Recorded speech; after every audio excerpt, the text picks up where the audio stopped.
தூத்துக்குடி காமராஜர் கல்லூரியில் பெண்கள் மட்டுமே பங்கேற்ற கிராமத்து பொங்கல் திருவிழா வெகு சிறப்பாக நடைபெற்றது. தமிழர்களின் பாரம்பரியத்தை விளக்கிய அந்த பொங்கல் விழா கொண்டாட்டம் குறித்து விவரிக்கிறது இந்த செய்தி தொகுப்பு. பெருமையை நிலைநாட்டும் தைப்பொங்கல், பாரம்பரியத்திற்கு மரியாதை கொடுக்கும் கலை வடிவங்கள், ஆட்டம் பாட்டம் கொண்டாட்டத்துடன் அசத்தலாக நடந்தது பொங்கல் பண்டிகை நிகழ்ச்சி. தமிழரின் பாரம்பரியத்தை பறைசாற்றும் இந்த நிகழ்ச்சி தூத்துக்குடியில் நடந்த கிராமத்து பொங்கல் விழா கொண்டாட்டம்.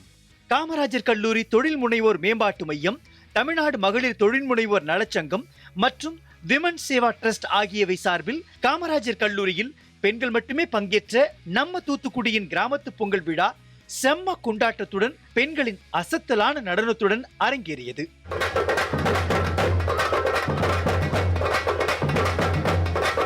விழாவிற்கு வருகை புரிந்து அனைவரையும் தமிழ்நாடு மகளிர் தொழில் முனைவோர் நலச்சங்க நிறுவனர் கிருஷ்ணா ராதாகிருஷ்ணன் வரவேற்க, காமராஜர் கல்லூரி தொழில் முனைவோர் மேம்பாட்டு மைய ஒருங்கிணைப்பாளர் கருப்பசாமி நன்றி கூறி விழாவிற்கு மெருகேற்றினார்.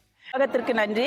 மற்றபடி எங்களுக்கு இணைந்து இந்த சப்போர்ட் கொடுக்குற நியூஸ் 7, தினமலர் எல்லாருக்கும் எங்களோட மனமார்ந்த நன்றிகள். இன்னும் நிறைய போட்டிகள் இருக்குது. அந்த